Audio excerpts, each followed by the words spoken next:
সবকিছু শুরু এক অসতর্ক মুহূর্তে। চলন্ত ট্রেন থেকে ছিটকে পড়া একটা সামান্য আম। কে জানতো এই আমটাই একদিন পুরো মরুভূমির ইতিহাস বদলে দেবে। ফাটা মাটি, তপ্ত রোদ, কিন্তু মিরাকেল ঘটল। সেই অবহেলিত আটি ঘুরে জেগে উঠল এক নতুন প্রাণ। দূর থেকে এক তোতা অবাক হয়ে দেখল মরুভূমিতে সবুজের ছোঁয়া। সে থামল না, বিন্দু বিন্দু পানি এনে বাঁচিয়ে রাখল সেই চারাকে। তোতার ভালোবাসায় সেই চারা আজ বিশাল আম গাছ। ধু ধু প্রান্তরে সে যেন একাই রাজত্ব করছে। কিন্তু সুখ সইল না। একদল সাদা বানরের অতর্কিত আক্রমণ। মুহূর্তেই তছনছ হয়ে গেল তোতার তিলে তিলে গড়া স্বপ্ন। নিচে পড়ে রইল শুধুই ধ্বংসস্তূপ আর তোতার চোখের জল।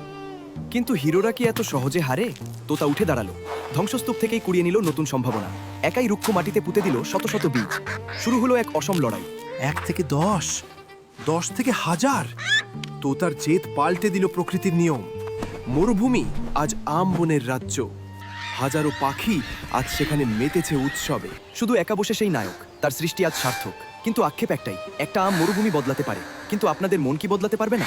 বন্ধুরা, এই তোতার হার না মানার লড়াইয়ের জন্য একটা লাইক আর ফলো কি হতে পারে না?